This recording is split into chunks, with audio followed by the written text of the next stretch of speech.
I went to our operational nerd, Jason Murphy, for assistance on this. And, because he deals with all things from an operational perspective and how do you run your MSP more efficiently. And so, we were both kind of talking about this and thinking about, first, yes, we need to, if you need to hire, that's important, but you also want to be thinking about what are you doing from a preventative standpoint to retain the talent that you have. And a big one would be, working on improving company culture, to kind of retain that top talent. And this would be important if you know that you can use some work in this.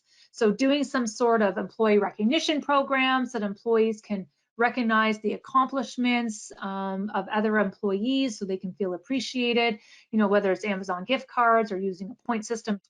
You also want to make sure that you're building into your organization career advancement, the chance to grow, right?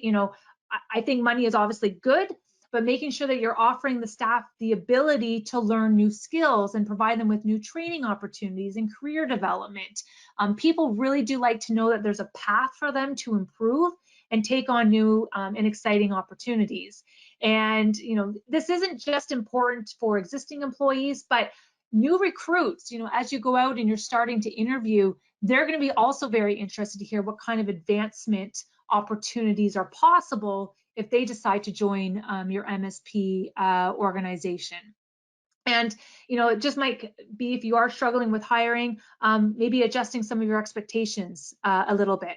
Maybe look at hiring that just has maybe 70 or 80% of the skills and the experience that you are looking for, but then you can offer to train them up to kind of fill any knowledge or skills gaps. That option could be very attractive to someone that's looking, at a new potential employer. The ability to grow and to develop.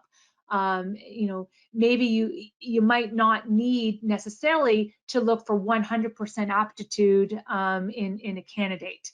But actual recruitment type measures, looking at things like employee referral programs. I'm sure we all have them. I know we have them here at Enable. Paying your employees a referral fee if they can recommend a friend or an acquaintance to apply, and if they get hired, if they stay 6 months or more, give a bonus to that employee. Obviously leveraging your social networks and contacts, LinkedIn, Reddit, subreddits, to see if there's anybody out there who might be interested or might know anyone. And then again, going back to my previous, if you're looking to backfill, focus on improving operationally through automation.